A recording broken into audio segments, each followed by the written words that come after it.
There's a new, what is referred to, the incoming government, a new administration will be taking over power, the reins of power, and on the 29th of May. Where do we stand? What are the projections? What is the economy saying? What are the indices that would likely affect, governance in the next 4 years? We'll be looking at all of that and what the economic future of Nigeria would be. My guest this morning is Mr. Ebere Duru. He is a seasoned economist and political analyst as well. He's joining us this morning on the conversation. Good morning, Mr. Emmanuel. Mr. Ebere, thank you so much for joining us. Good morning, Prince. Good morning, Nigerians. Glad to have you. Now, the International Monetary Fund has projected Nigeria's economic growth will fall from 3.2% in 2023 to 3.0% in 2024. This is as it retains Nigeria's percentage, Nigeria's economic growth as at 3.2% for 2023. Now, this outlook is one that is quite surprising. It states that in the table that Nigeria's economic growth by 3.3% in 2022. Looking at that, it seems like the economy would be losing count, depreciating as we see it. Now, also, the IMF is advising Nigeria to increase taxes and reduce borrowings. And the question would be, looking at at our debt profile as a nation, as Nigeria's debt stock, which the DMO says stands at about 44 trillion naira, and if the ways and means is added to that, the ways and means is restructured, that's going to push the loans up to 77 trillion naira. With all of this, we're also talking about subsidy removal. The economy seems to be in not, in a terrible shape. What do you make, or what do you see happening with the taking over of a new administration? Do you see this the new administration coming in being able to stabilize the economy, or would you see a bleak economic projection for Nigeria, going by what we know as Nigerians who live in the country, who have seen that the inflation figures standing at over 21% isn't really what people have said. This is not the reality, because if you go to the market, it seems like the prices of things year on year have gone up to even over 50%, and yet we say our inflation is just about 21%. What do you make of the economic future of Nigeria, looking at the fact that we're transitioning from one democratic government to another? Okay, Prince, it's one question you asked, but actually one could break that question down into about 4 to 5 sub-questions. To start with the last point, you spoke about inflation, right? I think when we start from there and we build it up to the IMF projections for Nigeria, people may be able to understand better what it is. Right now, the inflation figures has been released by the NBS, National Bureau of Statistics. It is best described as the most conservative way of saying that the economy is on life support, really. Where you have inflation not just in double digits, but entering the 20s, as being stated by the official figures, then when you go into the markets, you now begin to see that no, these inflation numbers are actually conservative. Why did I say that? You mentioned something about year on year. If you look at the price of goods and services last year, and you look at them this year, of course, you are right to say that inflation is way above 50%. If you now look at it administration on administration, this administration is coming to an end. The previous administration that came in, you would see that we are talking about well over 300-400% rise in inflation, right? It's very easy. As of 2015, A full family loaf of bread was barely 250, 300. Today we are looking at a full family loaf of bread in the region of 1,000 naira, right? A bag of rice was around 8,000. Today we are looking at well over 40,000 naira. We can go on and on and on and on. A gallon of vegetable oil as at 2015 was about 1,000 to 1,005. Today, that same gallon of vegetable oil is going for about 7,000, right? So the inflation numbers year on year are very, very it's very, very discouraging to say the least. And then administration on administration, quite frightening. So what it then means was that for 8 years, the government in power spent 8 years politicking rather than governing. Right? That's the implication. You look at the exchange rate as at 2015, official rate was 165, 198. Yes, 198. The black market rate was 219 to 219. Right? That's about 20 naira difference between the official window and the parallel market window. Right? Today, what we have is quite huge. We have the official window at about 400 plus, and then we have the parallel window at about 700 plus, which is a reflection of the true demand, right? The true value. So you see that a lot really went wrong, and people preferred to be doing what we call window dressing of the situation, as against going in depth to identifying what the problem is and then profiling and executing and implementing or curb whatever it was that was happening to our system. And it is not far-fetched, Prince. Let me start with the Federal Executive Cabinet. What do you expect of a nation when the Federal Executive Cabinet was made up of 90% technocrats? What do you make of that, right? This administration, where the executive cabinet was filled up with nothing but political stalwarts. We all know that. It's not, I'm not casting aspersion on anybody, but we know that.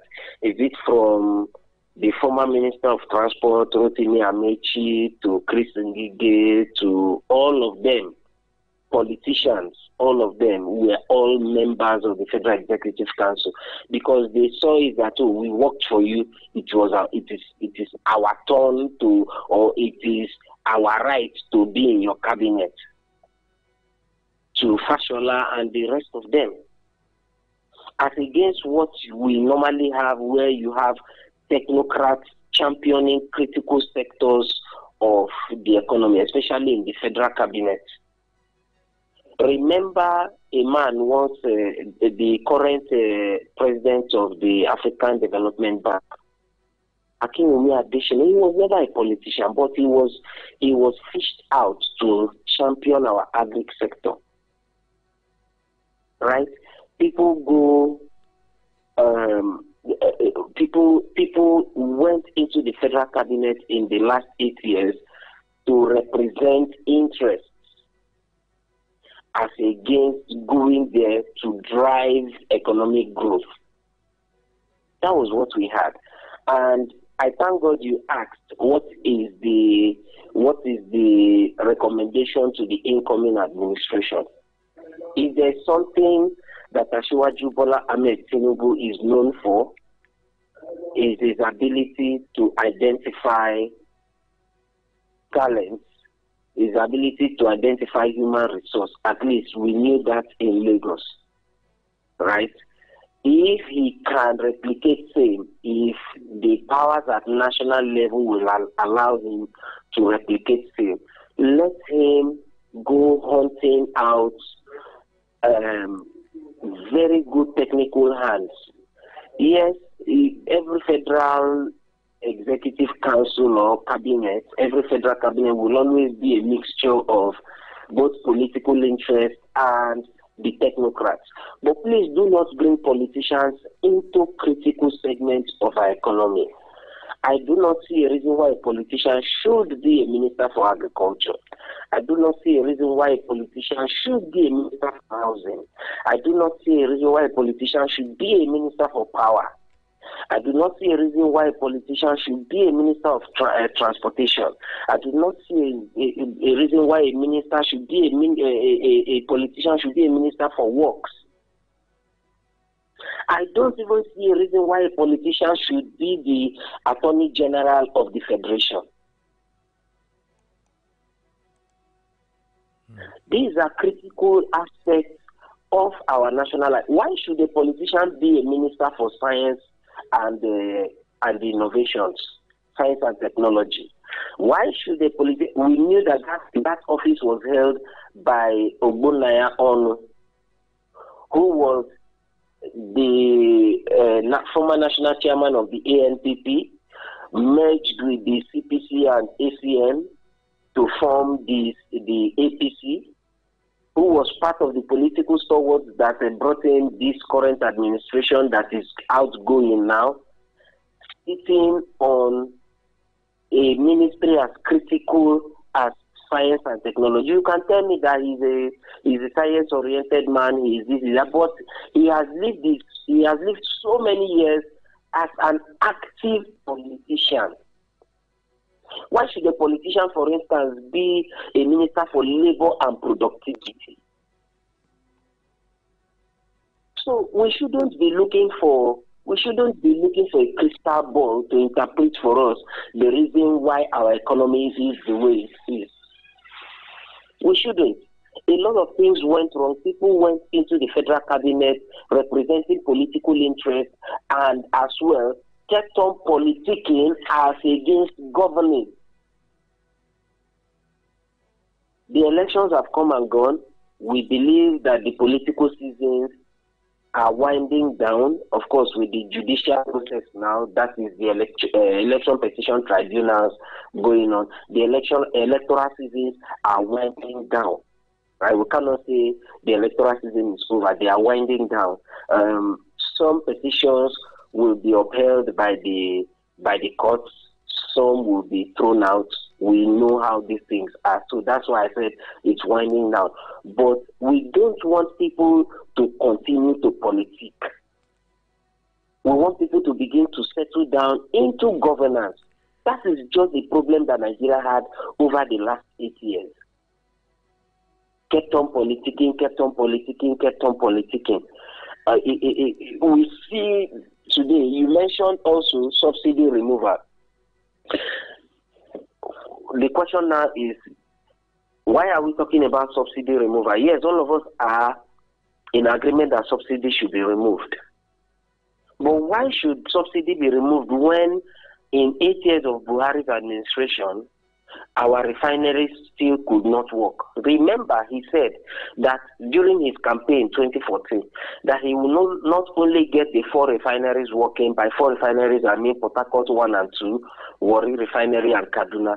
He will not only get them working, he will also ensure that more refineries are built. Today, we did not see the more refineries built, and nobody should tell us that the Dangote refinery was championed by this. And no, Dangote's refinery was not championed by this administration. That approval was not given by this administration. That's number one. Number two is the fact that this administration cannot take glory for one man's hard work. The instrument of state is supposed to give us nothing less than, look at Saudi Aramco. Last year, they posted, this year, because of the Russia-Ukraine war, they posted some hundreds of billions of dollars as profit. Are you listening to me? As profit. Our own case is that we were given excuse that we incurred a lot of losses because of the Russia-Ukraine war.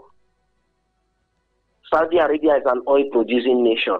Nigeria is an oil-producing nation. You now begin to ask yourself, what kind of a caricature are we as a nation?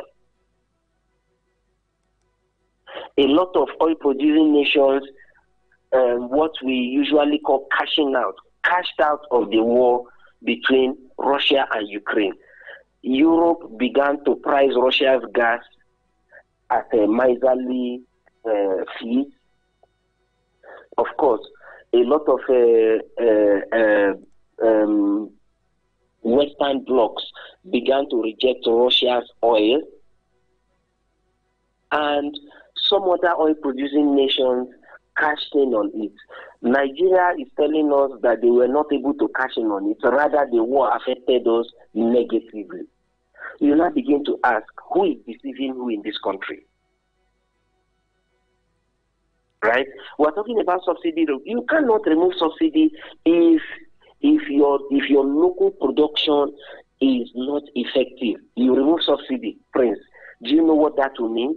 It will mean that the cost of petroleum product being determined, our price being determined by international markets as against local production, cost of producing, determining it, right? Of course, cost of production in Nigerian context is supposed to determine the price of crude oil, refined petroleum product, which in essence shouldn't even cost as much as 100 naira per liter if local production cost is to determine. Now that is the truth. Because it doesn't take much. I am from the science background, right? Not just the science background. I am from the chemistry background. So I understand what fractional distillation is, which is what is used to break down crude oil into different petroleum products. Are you getting my point, Prince? So if we are looking at this and we are saying, oh, we just want to remove subsidy, what are you laying down? I heard on the news the other day that when the Minister for Finance was saying that we are going to borrow some hundreds of millions of dollars to cushion the effect when subsidy is removed. I just said, when will this caricature come to an end? When will it come to an end? When you remove subsidy, one, the first thing is price of petroleum products skyrockets. Immediately, cost of transportation skyrockets. Immediately, cost of goods and services skyrockets. Immediately, cost of rendering running businesses. Yes, thank you. Cost of running businesses skyrockets. Because of our epileptic power situation, that people have to resort to using generators to power their businesses, skyrocket. If cost of business skyrocket, two things will happen. Prices of those services rendered by those businesses will go up. It is either their customers will run away from them and those businesses will fold up eventually, throwing more people into unemployment. That will also trickle down to our inflation numbers. So one decision you may taking it wrongly, yes, it's going to put an end to all these subsidy scam and scandal. But subsidy scam, subsidy scandal can only come to an end if we can produce locally, please. Not by importing and telling me you want to remove subsidy. There will be an economic chaos. There will be an economic chaos. So let's stop painting it. This administration is going. They have done their very best. Like the president said, that he has done his best and he cannot wait to retire back to his country home in Daura. He has done his best. We have seen his best. We have enjoyed his best. I don't want to say we have endured his best, but truly, Nigeria has endured his best. If the incoming administration must remove subsidy, it must not be immediately. And please, let me tell you, do you know that modular refineries will not take up to a year to build? I mean modular refineries. I'm not talking about mega refineries now. I'm talking about modular refineries. The mega refineries that will consume over 100,000 barrels per day, like the Dangote refinery, it's one of the largest in the world. I heard it will be consuming up to 600,000 barrels per day or more. Right. But we have local modular refineries, those ones that can take 20,000, 50,000 barrels per day for refining. These ones you can have in various states or in various economic locations or close to these economic hubs that can produce. I see no reason why a state like Ogun State and Oyo State that are servicing Lagos State don't have modular refineries to send refined petroleum products to Lagos. That is an industrial hub. Right? I see no reason why Port Harcourt, Delta, Asaba, Warri, I see no reason why places like the Niger Delta regions cannot have up to minimum of 20 functional modular refineries. So now, speaking of the oil sector, if these refineries, yes, please, if these refineries are in place, then we can say let us remove subsidy, then allow factors affecting production, demand, and supply locally to determine pricing. You will now begin to see that actually we don't need this buying of petroleum products at 194 NNPC rate, 300 in some cases, many cases, not just some cases, 250 in some cases. We don't need all that. We don't need people like Ipman telling us that sourcing forex to import petroleum products are very difficult and challenging. You don't need to source forex to go to Dangote refinery to buy petroleum products. You don't need to source forex to go into any of these modular refineries to become their off-takers. You don't need to source forex. What that does is automatically crash the price of dollar in the market, because you need our naira to buy our own Nigerian-made products. It will be criminal, for instance, for Dangote to say, haven't produced. If you want to buy in Nigeria, you use dollar to buy.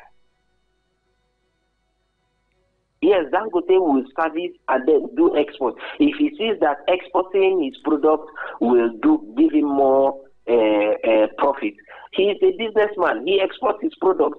Then we know that Dangote refinery will be exporting and bringing in foreign currency for us. Will be a major foreign exchange earner for the country. We know that because when he brings in these dollars, of course, he has to change it to naira. He has to sell these dollars to Bureau de Change operators, and those that there will be more dollars in the market, prices will crash. Then we have the local refineries, the modular refineries supplying the Nigerian market. This thing is not rocket science, Prince. Well, what we just have is people going there and seeing free money from extracting oil from the soil and doing nothing else to make sure that this thing becomes economically viable in the country and for the citizenry. Everybody is thinking of how much can I amass into my own pocket. Now, I want to talk about this a little more. The oil theft and all. Just yesterday or 2 days ago, we saw that the National Assembly began a probe of 48 million barrels of oil allegedly missing or sold in China. Now, also, we saw yesterday, those of you who watch TV would have seen a former member of the House who had said, look, he had made presentations and moved a motion since 2016 to probe, missing oil declarations by the NNPC and as well as the CBN, what the CBN declares as what was received. The big disparity over $81 million, over $81 billion. And these are all thefts or alleged thefts that have gone on in this country. This administration is leaving, and we also see more borrowings. We're seeing just in less than 50 days from now, this administration would be out, and people are lamenting the 6 billion naira, allocated for addressing potholes on Third Mainland Bridge, for instance. And we're wondering why all of this is happening at the tail end, in just a few days before the administration winds down. Speaking of corruption, this administration had said, they're coming in to fight corruption.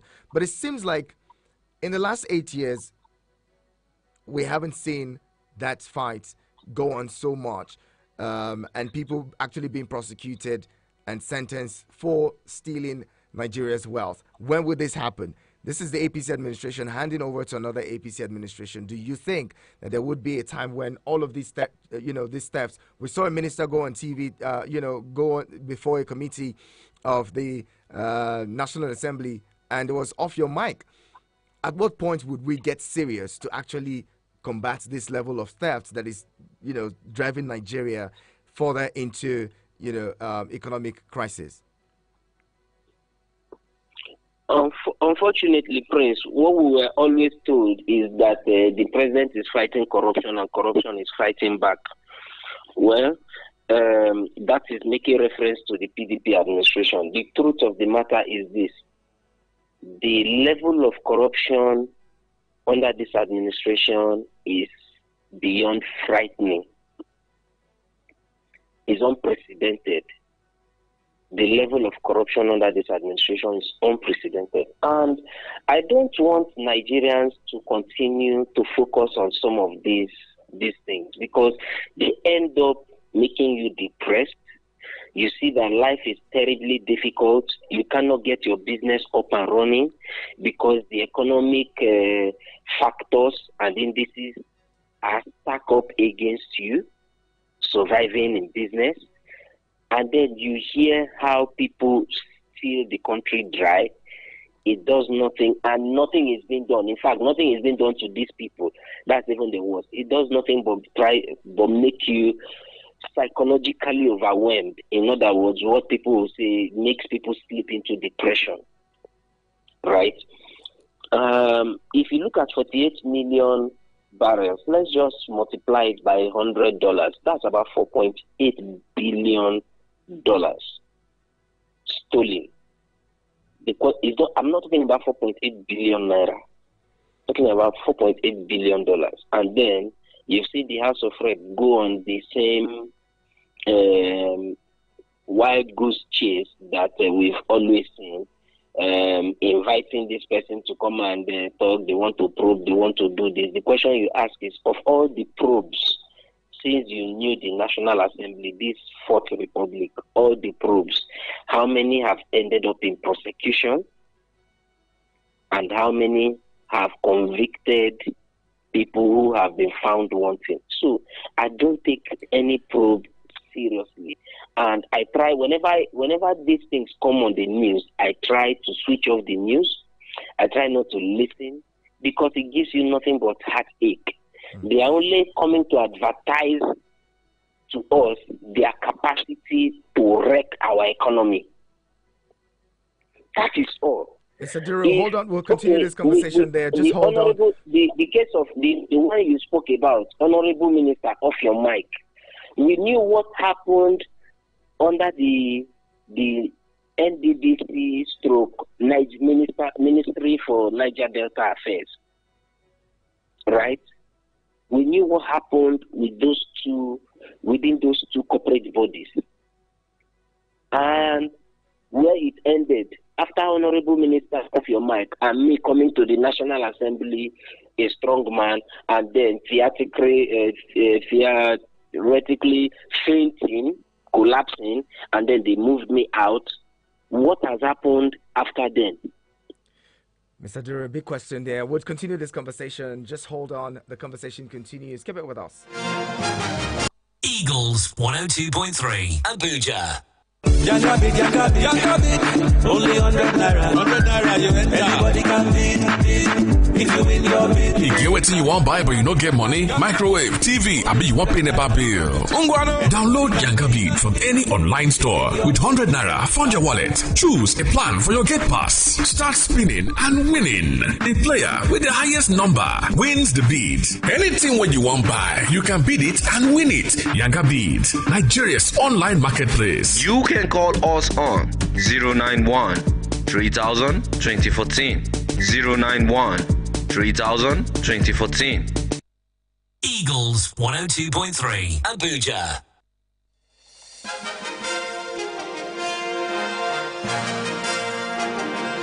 I'm glad you stayed with us. This is Eagles Outlook on your radio experience. You can count on Eagles 102.3. We're talking about Nigeria's economic trajectory, in even as we see an incoming administration of the All Progressives Congress. Asiwaju Ahmed Bola Tinubu most likely will be taking over the reins of power on May 29. As it is, what would be the future of Nigeria's economy when when that time comes? Looking at the fact that more monies have been borrowed, we're in a really deep financial debt burden, really heavily burdened when it comes to debt.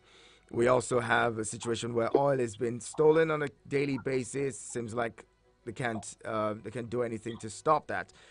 Also, there are projects that are gulping up billions of naira, and they seem not to be feasible. You seem not to be able to trace them and find them out.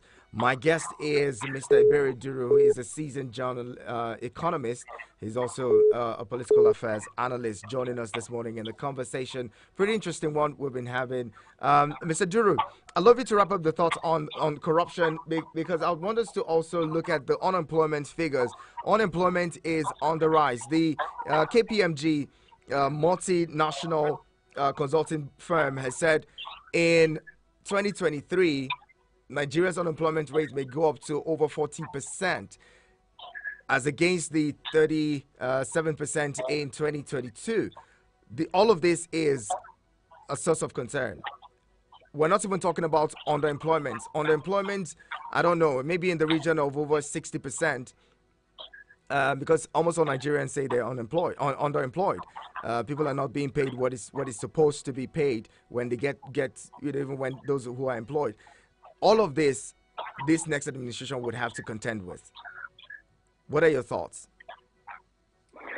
Okay, Prince, you see, everything I just analyzed for you culminates into the question you just asked. If subsidy is removed, right, without our own local production being ramped up, and I mean being ramped up as soon as possible, in fact, beyond as soon as possible, right? What you are going to have is the economic squeeze and tightening, the crunch will force more businesses to close, right? Those underemployment figures you just raised, a lot of that number will find themselves in the completely unemployed market, right? What you have is unemployment may be as high as 50%, may go up if we would be very, very honest with the numbers. May go up as much as we are around 30-something percent now, right? May go up as high as 50%. That is the truth, because more and more businesses will shut down. This is the truth. It's not. We are not evil sayers. We are not doomsayers. We are only making economic analysis the way it is supposed to be. We are laying the cards there on the table. Right? You do this. This is what you get. You do this. This is what you get. You need a gas to explode. Okay, go where a gas is being fled and then light up. Probably a lighter or a matchstick or whatever. What you get is an explosion. That's as simple as that. Right? So where this is not being addressed, you have the rippling effect. I have given that analysis earlier, and it will culminate into a skyrocketing unemployment rate. And I fear for one thing, that if we cannot get productive, right, the more and more we get people and a lot of people in their production prime, staying at home, doing nothing, not even knowing, number one, let's even take out where the next job will come from, not even knowing where the next meal will come from. It is a recipe for security calamity. we are sitting on a keg of gunpowder as a nation. I am saying this because I'm a concerned Nigerian. I have lived in this country. I want to keep living in this country. Doesn't mean that I don't have capacity to jackpot like other people. Prince, I was just going to come to how the insecurity would affect the economy even more. To give us a bit of an understanding of how the insecurity and unemployment could affect insecurity, and insecurity affect the economy as we see it. Okay.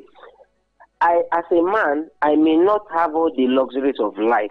Prince, I want to give a simple analysis quickly for want of time. I may not have all the luxuries of life, but I'm okay. But as a man, I cannot stand my stomach being empty. 1 day, 2 days, it's not that I'm doing prayer and fasting. It's just because I do not have capacity to even feed myself with the most basic food available. Bread, for instance, used to be staple food. Rice, for instance, used to be staple food. When I mean staple food, I mean things we can easily, that is called the common man's food. Today, they are on the high side. Now, when people can no longer afford staple food, that's number one. When they cannot even now have money to buy substandard food just to get their stomach filled up. When a man cannot as little as afford to drink Gary, Prince, you leave that man with no alternative or begin to think of how to, where to, when to go and get something to fill his stomach. If that man happens to have family, wife and children, for instance, you leave him no option but to begin to look for places where he could get something to feed his children, because a man with children can stand anything, but he cannot stand looking at his children crying because of hunger. I am not making justification for anybody who goes out to steal. Prince, let's be very clear. We are live on radio, but we are only making analysis, and we are laying it there the way it is going to be. If this country does not find its way on the right track soonest, right, we may end up building a lot of prisons more to be able to house criminality.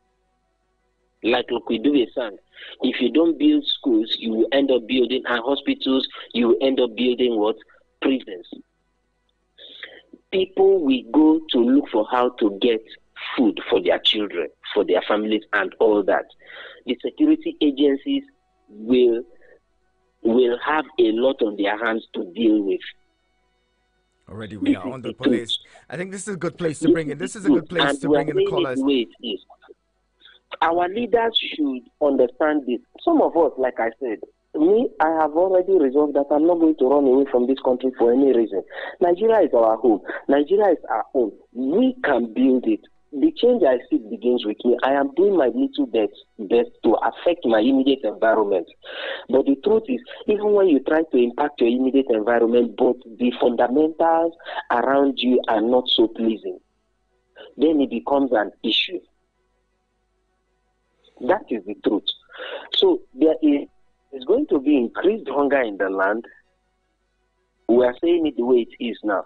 There is going to be increased hunger in the land. And I don't just want to say things like a doomsayer without making recommendations. One of my recommendations to the citizenry is this. Anybody listening to me now, please focus more on your economic needs as against economic wants. In other words, you go out today, you want to buy a bottle of a soft drink. First of all, ask yourself, am I buying this soft drink because I just want to have a feeling of taking soft drink? Or I'm buying soft drink because I want to quench thirst and hunger? If the answer is A, please don't spend that money. If the answer is B, go ahead and spend. Second, I want to go on a cruise. I want to travel probably from here to Lagos, right? I want to ask myself, is my traveling from here to Lagos just going for a party because I was invited to a party? Or is my traveling from here to Lagos going to execute a business? If my traveling to Lagos is for economic wants, probably I want to go on holiday, I want to go on this, I want to go on that, right? As against going for business, something that would generate income for me at the end of the day. Then I should play a pause. I want to wear the best of clothes. I don't want to mention any brand on air. I want to wear these expensive clothes. The first thing I want to ask myself is, what is the primary reason for putting on clothes? The primary reason for putting on clothes is to cover our nakedness as human beings. The other one, which I consider as secondary, is to portray class. Right? If that clothes, if I have enough in my cabinet or in my wardrobe that can still portray class, I should hold on to that my source of funding or to that my funds, not to put in more of those clothes, because the more I put in, they are liability for me. Put on the other ones you have. Divest these funds and use it to set up something small. This is also the time I should talk to people to go into subsistence means of agriculture. If you are a man who enjoys eating snail, please just knock some small wood around your compound. Put snails there, feed them, let them multiply. Eat your snails at home. All right, Mr. Duru. Hold on to that advice. I'll bring in callers now, and then we'll talk some more. Hello, good morning. Good morning, Anacho. Good morning to you. This is Okwi. Good morning to your guest. Yes, Okwi is my name. I greet your guest. Your guests are hit the nail at the head. Yes, I greet him. From 2015 to date, you know that APC have killed the Naila Valley. No two about that. And I don't think, he said that by next month, Tinubu will take over. I don't think that Mr. Tinubu will take over the leadership in this country. Because the case is in tribunal. I don't think they will make it. Because there are massive rigging in favor of him. Then, issue of economy. It's like carry a soft fish and they call that to come and guide it. APC don't have anything with the economy. They can't build the economy. They are afraid in terms of economy. So thank you. Have a nice celebration. Thank you, Okwi, for your thoughts. But then, as it is, whether there's a case in court or not, whoever has been declared winner by INEC is the person who the Buhari administration would hand power over to come May 29. The May 29 date is sacrosanct. Power must change hands on that day. So while that is going on, while that happens, the case in court may continue because, as we say, the election matters are sui generis. There's a time frame for it. It would run for about 8 months, and within that time, whoever has been declared winner remains in office. Now, Mr. Duru, let's talk about some of those advice some more. I'm liking the practical approach and the practical advice you're giving to Nigerians on how to manage themselves instead of the over dependency on what government will do for you. What you can do for yourself should be what Nigerians should be looking at now. With the way that things are, some people will tell you, look, it's even difficult to find money to eat, let alone save. In these days, before now, to get a meal, an average plate of meal would cost you less than 500 naira or at most 500 naira. These days, to eat, to get a plate of meal at the restaurant would cost you way more. Something within the regions of 1,000 or 1,000 plus. At this point, you mentioned subsistence farming and all, but it's only people who have space in their homes or who have space in their houses that can farm. People who are living on rent, how do they do this? How do they get to the point where they're able to at least even provide food for themselves by, practicing subsistence farming? Okay, Prince, I like the questions you asked. The first one is this. In honesty, I cannot tell you that this was the last time I went to a restaurant to eat. Right? I can't wrap my head around it.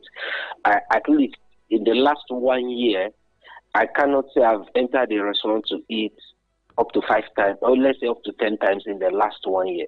There are people whom this is more like a regular occurrence for them.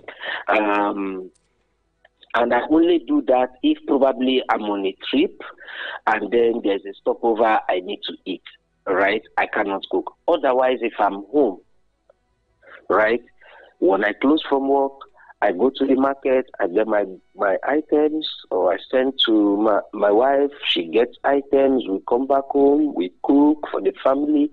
And what I do is I don't just cook for that day alone. I cook and stock in the freezer.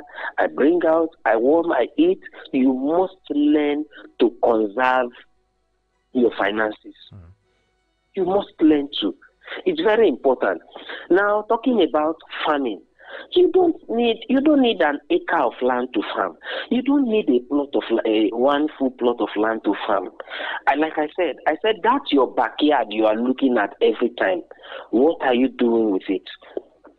I attended a small class of how to do snail farming, and I noticed that just a 2 foot by about 4 to 5 foot wooden cabin, maybe you give it 2 steps, you can use it to farm snails of up to 100 pieces. Right? And these snails, you can start with like 20. They lay their eggs, they grow. All you need to do is you fetch water, you water them, make sure their environment is moist, you make sure they are covered. I don't want to start giving lectures on radio, right? Good. But probably we could have such a time or such a program as organized by Eagles FM where things like this modern day subsistence agriculture can be taught to people. So that they also understand that you can live life without killing yourself with financial burdens.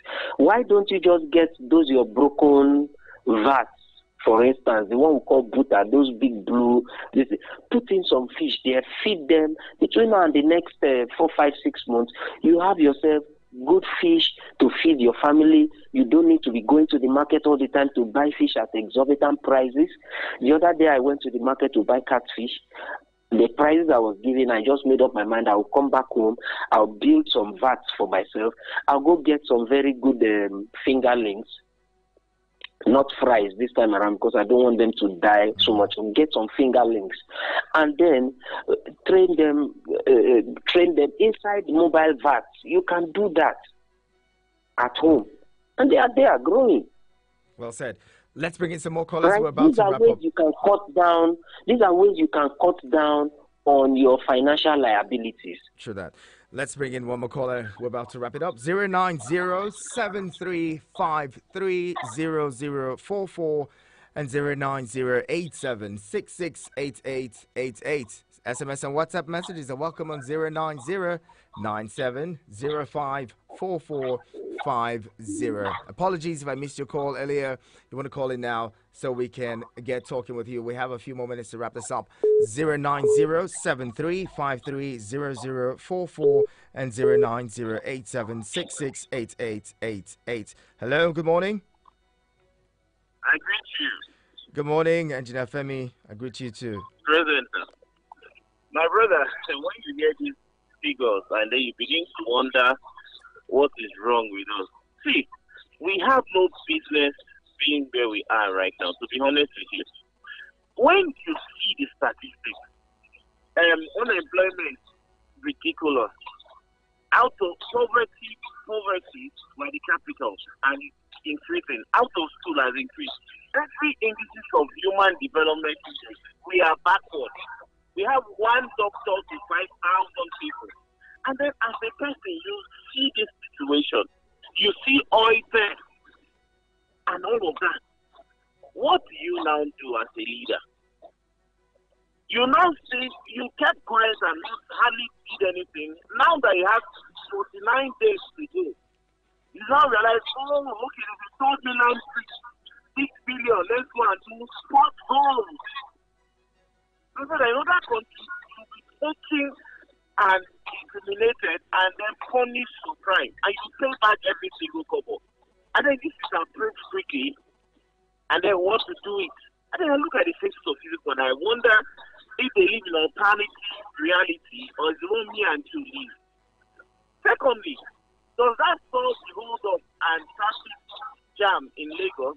Why not look for alternative routes and run bridge or street jog and build a bridge? I'm an engineer and I'm saying clearly, if you say it's a lie, I can give a breakdown in a second. I don't need to crack my head on it.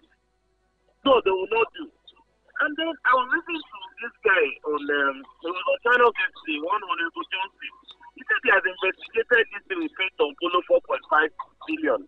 From 2011 to 2016, that over 80 billion is the difference between money NFPC has declared and CBN has declared as money. 80 billion in dollars, not even naira. $80 billion. In dollars. In dollars. And then we are quiet. We're not investigating. We're not doing anything. So today that alleged 109, 107 billion dollars and naira. What have we done? Oh, you think we just like we make stories and Engineer Femi, we're going to have to let you go. Thank you very much. We're running out of time. We'll have to close it now. Thank you. Mr. Duru, we have less than 1 minute to go. What would be your final thoughts on all of this? Well, my final thought on all of this is to appeal to Nigerians. Psychologically, I have come to realize that what brought us here was that a lot of Nigerians really did not accept President Muhammadu Buhari's government ascending into power. Yes, because of some of the provocative statements he made and all that, and the lopsided form of appointment and the nepotism that greeted his administration. We have to be optimistic, irrespective of whoever comes into office. Please, Nigerians should accept him, right? If it's Bola Tinubu that is sworn in at the end of the day, if it is Peter Obi that the courts will say, okay, you are the rightful winner, if it's Atiku Abubakar that eventually wins, whoever it is that wins, Nigerians, calm down, 1, accept the person, 2, work with him, 3, support him, 4, right? And then come back to your own self. If that spending is not a need but a want, please hold on to it. These are some of the little things. And then get creative with your mind. Microeconomy is the major driver to any great nation, right? Get doing something small. Start small. Do you have 50,000 saved away? Get it and start something small. Don't go and spend it on frivolities. Do you have 20,000? That your 20,000 can build you a fish farm vat. Go and get yourself one vat and keep it. The next time you have the next 10,000, get some fingerlings and drop there, and then start to feed them. Just do something small, get creative and get productive. And most importantly, always be positive about Nigeria. Challenges will come. It is not so easy out there. That is the truth. Some of us have traveled out and we are back. We know that it is not very easy out there. Very well that said. Is true. Very well said. Mr. Ebere Duru is an economist and public affairs analyst. Thank you so much for talking with us. It's quite a practical and interesting conversation with you. Always a pleasure to have you on the show. Thank you very much, President. Thank you, Nigerians, for the opportunity. Have a pleasant day ahead. And this is where we drop it. Thank you so much for being a part of it. Business News is up next. My name is Iheanacho Prince. Bye for now.